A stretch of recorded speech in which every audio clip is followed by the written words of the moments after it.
स्वागत है जी तुहाडा पंजाबी दी क्लास दे विच क्वेश्चनां दी लड़ी दे अगले क्वेश्चन। सब तो पहला क्वेश्चन है, तेरा नाम ध्याई दा साईं, तेरा नाम ध्याई दा, बुल्ले नालों चुल्हा चंगा जिस पर ताम पकाई दा, तेरा नाम ध्याई दा साईं, तेरा नाम ध्याई दा, रंगड़ नालों खिंगड़ चंगा जिस पर पैर घसाई दा, तेरा नाम ध्याई दा। तो ये काफी किस कवि द्वारा रचित है?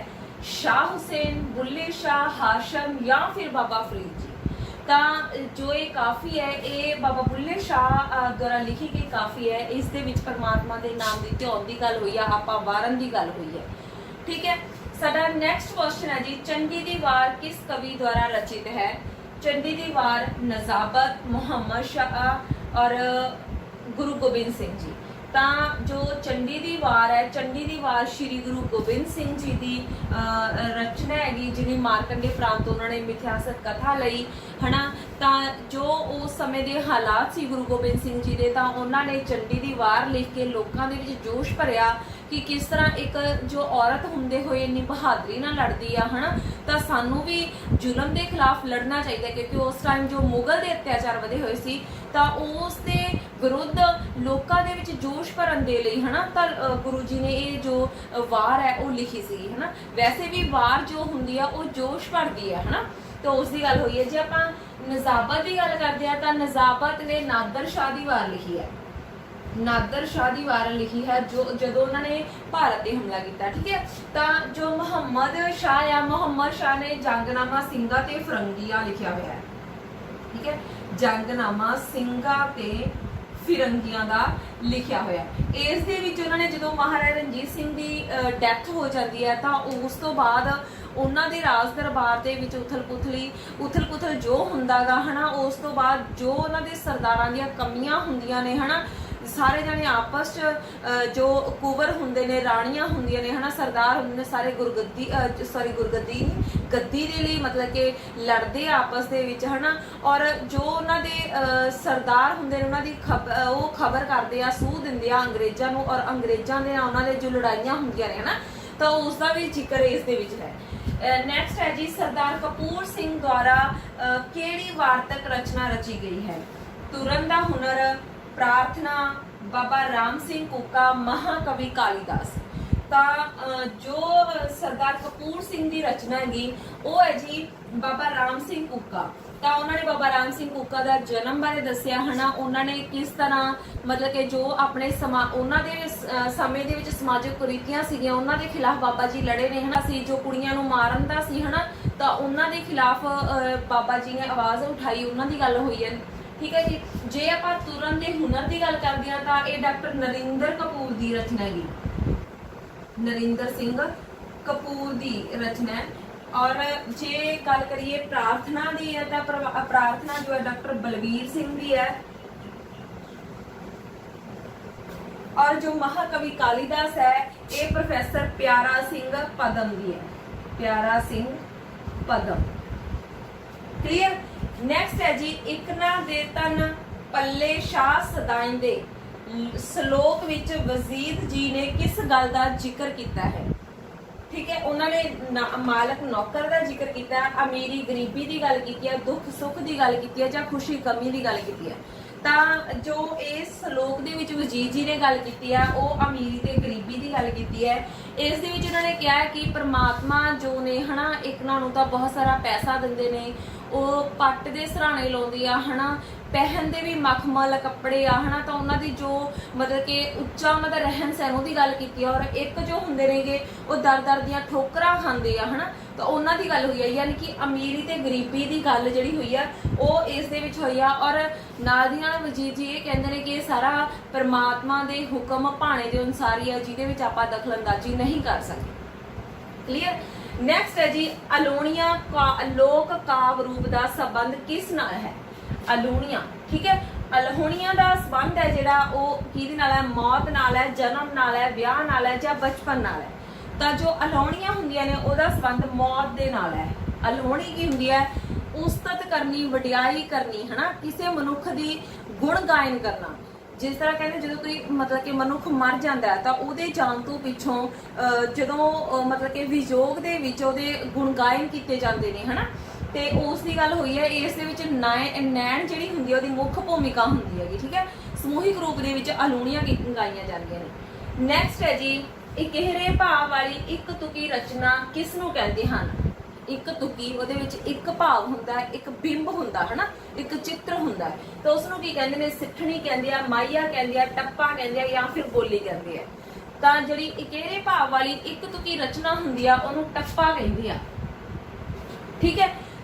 ਕਹਿੰਦੇ ਇਹ ਮਤਲਬ ਕਿ ਗਿੱਧੇ ਦੇ ਵਿੱਚ ਪਾਈ ਜਾਂਦੇ ਨੇ। ਜਦੋਂ ਗਿੱਧੇ ਦੀ ਚਾਲ ਮੱਧਮ ਹੋ ਜਾਂਦੀ ਹੈ ਤਾਂ ਨਾਲ ਟੱਪੇ ਗਾਏ ਜਾਂਦੇ ਆ ਹਨਾ। ਕਈ ਵਾਰ ਇਹਦੇ ਨਾਲ ਬੱਲੇ ਬੱਲੇ ਸ਼ਬਦ ਜੋੜ ਲਿਆ ਜਾਂਦਾ ਗਾ, ਠੀਕ ਹੈ। ਇਹਦੇ ਵਿੱਚ ਇੱਕ ਚਿੱਤਰ ਹੁੰਦਾ ਗਾ, ਗੱਲ ਹੁੰਦੀ ਆ, ਠੀਕ ਹੈ, ਉਹਨੂੰ ਪੇਸ਼ ਕੀਤਾ ਜਾਂਦਾ ਹੈ। ਜੇ ਆਪਾਂ ਸਿੱਠਣੀਆਂ ਦੀ ਗੱਲ ਕਰਦੇ ਆ ਤਾਂ ਸਿੱਠਣੀ ਜਿਹੜੀ ਹੁੰਦੀ ਆ ਉਹ ਵਿਆਹ ਵੇਲੇ ਕੁੜੀਆਂ ਦੇ ਘਰ ਕੁੜੀ ਵਾਲਿਆਂ ਵੱਲੋਂ ਹਨਾ ਮੁੰਡੇ ਵਾਲਿਆਂ ਨੂੰ ਮਤਲਬ ਕਿ ਨਿਹੋਰੇ ਠੇਠ ਟਿਚਰਾਂ ਕੀਤੀਆਂ ਜਾਂਦੀਆਂ ਨੇ। ਸਪੈਸ਼ਲੀ ਜੇ ਗੱਲ ਕਰੀਏ ਤਾਂ ਲਾੜੇ ਨੂੰ ਇਹਦਾ ਵਿਅੰਗ ਦਾ ਵਿਸ਼ਾ ਬਣਾਇਆ ਜਾਂਦਾ, ਉਹਦੇ ਪਿਓ ਨੂੰ ਜਿਹੜਾ ਵਿਅੰਗ ਦਾ ਵਿਸ਼ਾ ਬਣਾਇਆ ਜਾਂਦਾ, ਉਹਦੇ ਸਾਰੇ ਰਿਸ਼ਤੇਦਾਰਾਂ ਨੂੰ ਵਿਅੰਗ ਕੱਸੇ ਜਾਂਦੇ ਆ, ਠੀਕ ਹੈ। ਜਿਸ ਤਰ੍ਹਾਂ ਸਿੱਠਣੀ ਦੀ ਗੱਲ ਕਰੀਏ, ਸਭ ਲਾਈਟ ਬੁਝਾ ਦਿਓ ਜੀ ਸਾਡਾ ਕੁੜਮ ਬੈਟਰੀ ਵਰਗਾ ਨਾ, ਤਾਂ ਇਸ ਤਰ੍ਹਾਂ ਦੀਆਂ ਸਿੱਠਣੀਆਂ ਜਿਹੜੀਆਂ ਗਾਈ ਜਾਂਦੀਆਂ ਨੇ। ਜੇ ਆਪਾਂ ਮਾਈਏ ਦੀ ਗੱਲ ਕਰੀਏ ਤਾਂ ਮਾਈਆ ਜਿਹੜਾ ਹੁੰਦਾਗਾ ਉਹਨੂੰ ਬਾਲੋ ਮਾਈਆ ਵੀ ਕਿਹਾ ਜਾਂਦਾਗਾ। ਜਿਹੜੀਆਂ ਇਸਤਰੀਆਂ ਹੁੰਦੀਆਂ ਨੇਗੀਆਂ ਉਹ ਮਾਈਆ ਗਾਉਂਦੀਆਂ ਨੇ ਔਰ ਜੋ ਮਰਦ ਹੁੰਦੇ ਨੇ ਉਹ ਬਾਲੋ ਗਾਉਂਦੇ ਆ, ਠੀਕ ਹੈ। ਸਵਾਲ ਜਵਾਬ ਵੀ ਹੁੰਦਾ ਕਈ ਵਾਰੀ ਇਹਨਾਂ ਦਾ।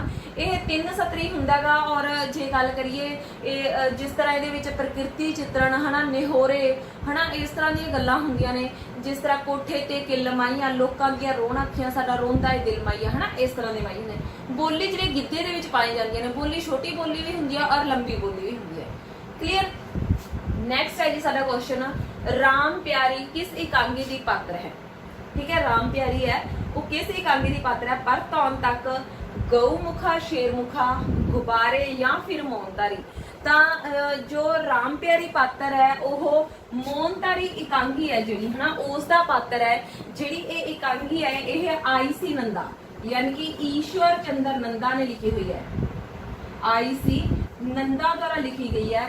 ਇਸ ਦੇ ਵਿੱਚ ਜੋ ਸਾਡਾ ਤਤਕਾਲੀ ਸਮਾਜ ਸੀ ਉਹਦੇ ਯਥਾਰਥ ਨੂੰ ਪੇਸ਼ ਕੀਤਾ ਗਿਆ ਹੈ, ਉਹਦੀ ਤਸਵੀਰ ਨੂੰ ਪੇਸ਼ ਕੀਤਾ ਗਿਆ। ਕਹਿੰਦੇ ਕਿਸ ਤਰ੍ਹਾਂ ਜੋ ਸਾਧੂ ਸੰਤਾਂ ਦੇ ਪਖੰਡ ਹੁੰਦੇ ਆ ਉਹਨਾਂ ਨੂੰ ਪੇਸ਼ ਕੀਤਾ ਗਿਆ ਹੈ।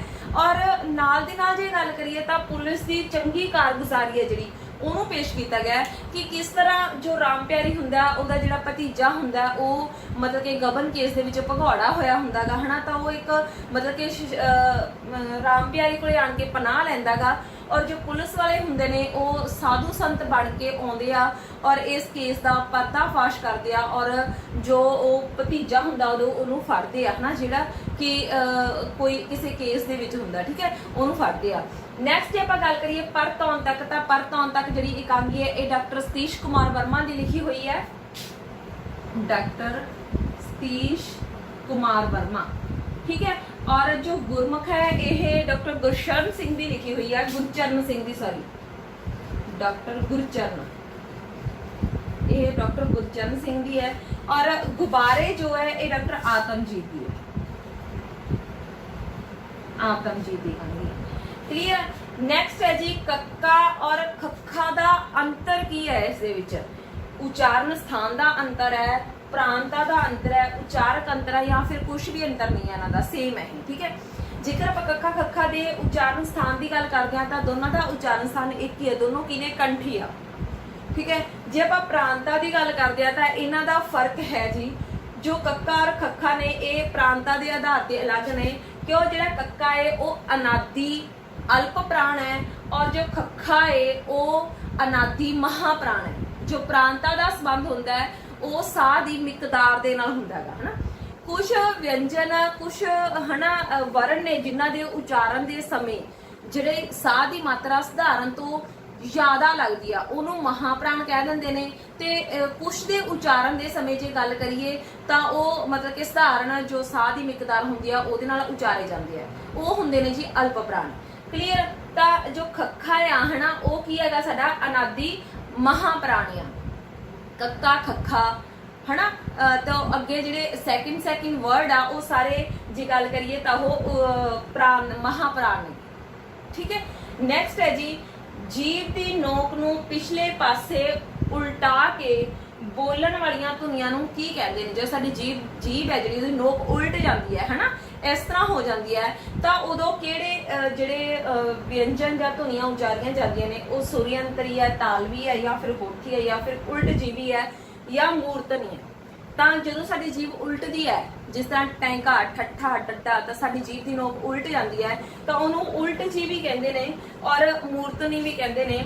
ਠੀਕ ਹੈ, ਤਾਂ ਜੇ ਆਪਾਂ ਸੁਰਯੰਤਰੀ ਦੀ ਗੱਲ ਕਰਦੇ ਆ ਤਾਂ ਸੁਰਯੰਤਰੀ ਸਾਡਾ ਹਾਹਾ ਹੈ ਹਨਾ, ਤਾਂ ਇਹ ਜਦੋਂ ਇਹਦਾ ਉਚਾਰਨ ਕਰਦੇ ਆ ਤਾਂ ਗਲੇ ਦੀ ਥਾਂ ਸੌੜੀ ਹੋ ਜਾਂਦੀ ਹੈ, ਨਾ ਤਾਂ ਸਾਹ ਰੁਕਦਾ ਹੈ ਔਰ ਨਾ ਹੀ ਸਾਹ ਦਾ ਪ੍ਰਵਾਹ ਮਤਲਬ ਕਿ ਕਾਇਮ ਰਹਿੰਦਾ ਗਾ। ਠੀਕ ਹੈ, ਜੇ ਆਪਾਂ ਤਾਲਵੀ ਦੀ ਗੱਲ ਕਰਦੇ ਆ ਤਾਂ ਤਾਲਵੀ ਦੇ ਸਮੇਂ ਕੀ ਹੁੰਦਾ ਹੈ, ਜਿਹੜੀ ਹਵਾ ਜਿਹੜੀ ਸਾਹ ਦੀ ਮਾਤਰਾ ਹੁੰਦੀ ਹੈ ਉਹਨੂੰ ਕਿੱਥੇ ਰੋਕਿਆ ਜਾਂਦਾ? ਦੰਦ ਪਠਾਰ ਔਰ ਸਖਤ ਤਾਲੂ ਦੇ ਦਰਮਿਆਨ ਜੀਭ ਦੀ ਪਲੇਟ ਦੇ ਨਾਲ ਰੋਕ ਲਿਆ ਜਾਂਦਾ ਹੈ। ਠੀਕ ਹੈ, ਜੇ ਆਪਾਂ ਹੋਠੀ ਦੀ ਗੱਲ ਕਰਦੇ ਆ ਤਾਂ ਸਾਡੇ ਬੁੱਲ ਆਪਸ ਵਿੱਚ ਜੁੜਦੇ ਆ, ਹਵਾ ਨੂੰ ਰੋਕਦੇ ਆ ਔਰ ਫਿਰ ਛੱਡਦੇ ਆ। ਠੀਕ ਹੈ, ਤਾਂ ਉਹ ਹੁੰਦੇ ਨੇ ਹੋਠੀ। ਕਲੀਅਰ ਜੀ। ਸਾਡਾ ਜੋ ਨੈਕਸਟ ਕੁਐਸਚਨ ਹੈ ਉਹ ਹੈ ਵਿਦੇਹ ਵਿੱਚ ਕਿਸ ਦਾ ਹੋਣਾ ਜ਼ਰੂਰੀ ਹੈ ਹਨਾ। ਤਾਂ ਵਾਕ ਦਾ ਆਪਾਂ ਗੱਲ ਕੀਤੀ ਸੀ, ਵਾਕ ਦੇ ਵਿੱਚ ਉਦੇਸ਼ ਤੇ ਵਿਦੇਹ ਹੁੰਦਾ ਹਨਾ, ਦੋ ਚੀਜ਼ਾਂ ਦੀ ਗੱਲ ਹੋਈ ਸੀ। ਉਦੇਸ਼ ਤੇ ਵਿਦੇਹ ਵਾਕ ਦੇ ਵਿੱਚ ਹੁੰਦਾ। ਉਦੇਸ਼ ਦੇ ਵਿੱਚ ਕਰਤਾ ਹੁੰਦਾ, ਜਿਸ ਬਾਰੇ ਗੱਲ ਹੁੰਦੀ ਆ ਉਹ ਉਦੇਸ਼ ਹੁੰਦਾ ਹਨਾ, ਤੇ ਜੋ ਗੱਲ ਉਹਦੇ ਬਾਰੇ ਕਹੀ ਜਾਂਦੀ ਆ ਹਨਾ, ਤਾਂ ਉਹ ਵਿਧੇय ਦੇ ਵਿੱਚ ਹੁੰਦੀ ਆ। ਠੀਕ ਹੈ, ਔਰ ਵਿਧੇय ਦੇ ਵਿੱਚ ਕਿਸ ਚੀਜ਼ ਦਾ ਹੋਣਾ ਜ਼ਰੂਰੀ ਹੈ? ਕਰਤਾ ਦਾ ਹੋਣਾ, ਆਕਰਮਕ ਕਿਰਿਆ ਦਾ ਜਾਂ ਸਕਰਮਕ ਕਿਰਿਆ ਦਾ। ਤਾਂ ਜੋ ਵਿਧੇय ਹੈ ਉਹਦੇ ਵਿੱਚ ਕਿਰਿਆ ਦਾ ਹੋਣਾ ਜ਼ਰੂਰੀ ਹੈ। ਠੀਕ ਹੈ, ਉਸ ਦੇ ਵਿੱਚ ਕਿਰਿਆ ਹੁੰਦੀ ਹੈ। ਕਰਤਾ ਕੰਮ ਕਰਨ ਵਾਲਾ ਹੁੰਦਾ ਗਾ, ਆਕਰਮਕ ਕਿਰਿਆ ਉਹ ਜਿਸ ਦੇ ਵਿੱਚ ਕਿਰਿਆ ਹੁੰਦੀ ਹੈ, ਕਿਰਿਆ ਦਾ ਕਰਮ ਨਹੀਂ ਹੁੰਦਾ। ਸਕਰਮਕ ਕਿਰਿਆ ਉਹ ਜਿਸ ਦੇ ਵਿੱਚ ਕਿਰਿਆ ਦਾ ਕਰਮ ਜਿਹੜਾ ਉਹ ਹੁੰਦਾ ਆ, ਉਹਨੂੰ ਸਕਰਮਕ ਕਿਰਿਆ ਕਹਿੰਦੇ ਆ। ਕਲੀਅਰ। ਸਾਡਾ ਨੈਕਸਟ ਕੁਐਸਚਨ ਹੈ ਜੀ, ਵਾਕ ਬਣਤਰ ਦੇ ਆਧਾਰ ਤੇ ਪੰਜਾਬੀ ਵਾਕ ਕਿੰਨੀ ਤਰ੍ਹਾਂ ਦੇ ਹੁੰਦੇ ਨੇ? ਤਾਂ ਜੇ ਆਪਾਂ 3 ਤਰ੍ਹਾਂ ਦੇ, 4 ਤਰ੍ਹਾਂ ਦੇ, 2 ਤਰ੍ਹਾਂ ਦੇ ਜਾਂ 5 ਤਰ੍ਹਾਂ ਦੇ, ਤਾਂ ਜੇਕਰ ਵਾਕ ਬਣਤਰ ਦੀ ਗੱਲ ਕਰਦੇ ਆ ਤਾਂ ਵਾਕ ਬਣਤਰ ਦੇ ਆਧਾਰ ਤੇ ਵਾਕ 3 ਤਰ੍ਹਾਂ ਦੇ ਹੁੰਦੇ ਨੇਗੇ। ਸਧਾਰਨ ਵਾਕ, ਸੰਯੁਕਤ ਵਾਕ ਔਰ ਮਿਸ਼ਰਿਤ ਵਾਕ ਹੈ ਨਾ। ਸਧਾਰਨ ਵਾਕ ਜਿਸ ਦੇ ਵਿੱਚ ਇੱਕ ਕਿਰਿਆ ਹੈ ਨਾ। ਨੈਕਸਟ ਜੇ ਆਪਾਂ ਸੰਯੁਕਤ ਵਾਕ ਦੀ ਗੱਲ ਕਰਦੇ ਆ ਤਾਂ ਉਸ ਦੇ ਵਿੱਚ ਕੀ ਹੁੰਦੇ ਨੇ? 2 ਉਪਵਾਕ ਹੁੰਦੇ ਨੇ ਔਰ ਦੋਨੋਂ ਹੀ ਸੁਤੰਤਰ ਤੌਰ ਤੇ ਵਿਚਰਨ ਦੇ ਸਮਰੱਥ ਹੁੰਦੇ ਨੇ ਜੇਕਰ ਆਪਾਂ ਦੋਨਾਂ ਨੂੰ ਅਲੱਗ-ਅਲੱਗ ਕਰ ਲਿਆ ਜਾਵੇ। ਠੀਕ ਹੈ। ਨੈਕਸਟ ਜੇ ਆਪਾਂ ਗੱਲ ਕਰੀਏ ਮਿਸ਼ਰਿਤ ਵਾਕ, ਤਾਂ ਮਿਸ਼ਰਿਤ ਵਾਕ ਦੇ ਵਿੱਚ ਇੱਕ ਸੁਤੰਤਰ ਔਰ ਇੱਕ ਤੋਂ ਵੱਧ ਅਧੀਨ ਉਪਵਾਕ ਹੁੰਦੇ ਨੇ। ਠੀਕ ਹੈ, ਜਿਹੜੇ ਕਿ ਸੁਤੰਤਰ ਉਪਵਾਕ ਦੇ ਨਾਲ ਮਿਲ ਕੇ ਹੀ ਆਪਣਾ ਜਿਹੜਾ ਅਰਥ ਪੂਰਾ ਕਰਦੇ ਨੇ। ਕਲੀਅਰ। ਨੈਕਸਟ ਹੈ ਜੀ ਮੰਮਾ। ਮੰਮਾ ਦੀ ਬਹੁਤਾਤ ਕਿਸ ਉਪਭਾਸ਼ਾ ਵਿੱਚ ਵਧੇਰੇ ਹੁੰਦੀ ਹੈ? ਮਲਵਈ ਦੇ ਵਿੱਚ, ਦੁਆਬੀ ਦੇ ਵਿੱਚ, ਡੋਗਰੀ ਦੇ ਵਿੱਚ ਜਾਂ ਫਿਰ ਮਾਝੀ ਦੇ ਵਿੱਚ। ਤਾਂ ਜੋ ਮੰਮੇ ਦੀ ਵਰਤੋਂ ਹੁੰਦੀ ਹੈ ਉਹ ਮਲਵਈ ਉਪਭਾਸ਼ਾ ਦੇ ਵਿੱਚ ਬਹੁਤ ਜ਼ਿਆਦਾ ਵਰਤੋਂ ਹੁੰਦੀ ਹੈ। ਜਿਵੇਂ ਉਹ 10ਵਾਂ ਇੱਕ ਸ਼ਬਦ ਹੈ ਤਾਂ ਉਹਨੂੰ 10ਵਾਂ ਕਹਿਣਗੇ, ਜੇ ਤੀਵੀਂ ਇੱਕ ਸ਼ਬਦ ਹੈ ਤਾਂ ਉਹਨੂੰ ਤੀਵੀਂ ਕਹਿਣਗੇ ਹਨਾ, ਇਵੇਂ ਨੂੰ ਇਵੇਂ ਕਹਿਣਗੇ। ਕਲੀਅਰ। ਤਾਂ ਉਹ ਇਹ ਕੀ ਕਰਦੇ ਨੇਗੇ? ਮੰਮੇ ਦੀ ਸ਼ਬਦ ਦੀ ਬਹੁਤ ਜ਼ਿਆਦਾ ਵਰਤੋਂ ਕਰਦੇ ਆ। ਨੈਕਸਟ ਹੈ ਜੀ ਪਤਝੜ ਦਾ ਵਿਰੋਧਾਰਥਕ ਸ਼ਬਦ ਕਿਹੜਾ ਹੈਗਾ? ਵਿਰੋਧੀ ਕਿਹੜਾ ਹੈਗਾ? ਸਾਵਨ ਆ, ਬਸੰਤ ਆ, ਰੁੱਖ ਆ ਜਾਂ ਇਹਨਾਂ ਦੇ ਵਿੱਚੋਂ ਕੋਈ ਵੀ ਨਹੀਂ ਹੈ। ਤਾਂ ਪਤਝੜ ਦੀ ਗੱਲ ਕਰੀਏ ਤਾਂ ਉਹਦਾ ਵਿਰੋਧੀ ਸ਼ਬਦ ਜੋ ਆਏਗਾ ਉਹ ਬਸੰਤ ਆਏਗਾ, ਕਿਉਂਕਿ ਪਤਝੜ ਦੇ ਵਿੱਚ ਰੁੱਖਾਂ ਦੇ ਪੱਤੇ ਝੜ ਜਾਂਦੇ ਆ ਔਰ ਬਸੰਤ ਆਉਂਦੀ ਆ ਤਾਂ ਸਾਰੇ ਪੌਦੇ ਨੇ ਜਿਹੜੇ, ਰੁੱਖ ਨੇ ਜਿਹੜੇ ਉਹ ਹਰੇ ਹੋਣ ਲੱਗਦੇ ਆ, ਉਹਨਾਂ ਜਿਹੜੇ ਨਵੇਂ ਪੱਤੇ ਆਉਣੇ ਸ਼ੁਰੂ ਹੋ ਜਾਂਦੇ ਆ। ਠੀਕ ਹੈ। ਨੈਕਸਟ ਹੈ ਜੀ ਗਰੀਬੀ ਆਉਣੀ ਲਈ ਕਿਹੜਾ ਮੁਹਾਵਰਾ ਢੁਕਵਾਂਗਾ? ਹੁੱਕਾ ਪਾਣੀ ਛੇਕਣਾ, ਸੈਕਿੰਡ ਹੱਥ ਤੰਗ ਹੋਣਾ, ਥਰਡ ਹਿੱਕ ਤੇ ਮੂੰਗ ਦਲਣਾ ਜਾਂ ਫਿਰ ਹਿੱਕ ਸਾੜਨੀ। ਤਾਂ ਜੋ ਗਰੀਬੀ ਆਉਣੀ ਲਈ ਜੋ ਢੁਕਵਾਂ ਮੁਹਾਵਰਾ ਹੈ ਉਹ ਹੁੰਦਾ ਜੀ ਹੱਥ ਤੰਗ ਹੋਣਾ। ਗਰੀਬੀ ਆਉਣ ਤੇ ਕੋਈ ਕਹਿੰਦਾ ਕਿ ਮੇਰਾ ਅੱਜ ਹੱਥ ਤੰਗ ਹੈ, ਮੈਂ ਇਹ ਚੀਜ਼ ਨਹੀਂ ਲੈ ਸਕਦਾ ਹਨਾ। ਤਾਂ ਜੇ ਹੁੱਕਾ ਪਾਣੀ ਛੇਕਣੇ ਦੀ ਗੱਲ ਕਰਦੇ ਆ ਤਾਂ ਉਹਦੇ ਵਿੱਚ ਸਮਾਜਿਕ ਤੌਰ ਤੇ ਉਹਨਾਂ ਦਾ ਬਾਈਕਾਟ ਕਰ ਦਿੱਤਾ ਜਾਂਦਾ ਗਾ ਹਨਾ, ਉਸ ਲਈ ਵਰਤਿਆ ਜਾਂਦਾ ਗਾ। ਹਿੱਕ ਤੇ ਮੂੰਗ ਦਲਣਾ ਦੀ ਗੱਲ ਕਰੀਏ ਤਾਂ ਜਾਣ ਬੁੱਝ ਕੇ ਕਿਸੇ ਨੂੰ ਸਤਾਉਣਾ ਹੁੰਦਾ ਗਾ। ਹਿੱਕ ਸਾੜਨੀ ਕਿਸੇ ਨੇ ਜੈਲਸ ਫੀਲ ਕਰਾਉਣਾ ਹੁੰਦਾ। ਠੀਕ ਹੈ। ਨੈਕਸਟ ਹੈ ਜੀ ਰਾਮ ਨੇ ਸ਼ਾਮ ਤੋਂ ਪੱਤਰ ਲਿਖਵਾਉਣਾ ਹੈ। ਵਾਕ ਵਿੱਚ ਕਿਹੜੀ ਕਿਰਿਆ ਹੈ? ਕਿਰਿਆ ਦੀ ਕਿਹੜੀ ਕਿਸਮ ਹੈ ਵਾਕ ਦੇ ਵਿੱਚ? ਸਧਾਰਨ ਕਿਰਿਆ ਹੈਗੀ, ਪ੍ਰੇਰਨਾਰਥਕ ਕਿਰਿਆ ਹੈ, ਦੂਰੀ ਪ੍ਰੇਰਨਾਰਥਕ ਕਿਰਿਆ ਜਾਂ ਇਹਨਾਂ ਦੇ ਵਿੱਚੋਂ ਕੋਈ ਵੀ ਨਹੀਂ ਹੈ। ਧਿਆਨ ਨਾਲ ਵਾਕ ਪੜੋ ਕਿ ਰਾਮ ਨੇ ਸ਼ਾਮ ਤੋਂ ਪੱਤਰ ਲਿਖਵਾਉਣਾ ਗਾ, ਕਿਹੜੀ ਕਿਰਿਆ? ਤਾਂ ਇਹ ਸਾਡੇ ਕੋਲੇ ਹੈ ਜੀ ਪ੍ਰੇਰਨਾਰਥਕ ਕਿਰਿਆ। ਠੀਕ ਹੈ। ਪ੍ਰੇਰਨਾਰਥਕ ਕਿਰਿਆ ਜਦੋਂ ਆਪਾਂ ਕਿਸੇ ਦੂਸਰੇ ਤੋਂ ਕੰਮ ਕਰਾਉਂਦੇ ਆ ਤਾਂ ਉਹ ਪ੍ਰੇਰਨਾਰਥਕ ਕਿਰਿਆ, ਜੇ ਦੂਸਰੇ ਨੂੰ ਕਹਿ ਕੇ ਤੀਸਰੇ ਤੋਂ ਕੰਮ ਕਰਵਾਇਆ ਜਾਂਦਾ ਤਾਂ ਉਹ ਦੂਹਰੀ ਪ੍ਰੇਰਨਾਰਥਕ ਕਿਰਿਆ ਹੁੰਦੀ ਹੈ। ਜੋ ਸਿੰਪਲ ਕਿਰਿਆ ਵਾਪਰਦੀ ਹੈ ਤਾਂ ਉਹ ਸਧਾਰਨ ਕਿਰਿਆ ਹੁੰਦੀ ਹੈ। ਕਲੀਅਰ ਜੀ? ਇਹ ਸੀ ਜੀ ਆਪਣੇ ਜੋ ਅੱਜ ਦੀ ਸੀਰੀਜ਼ ਦੇ ਕੁਐਸਚਨ। ਧੰਨਵਾਦ।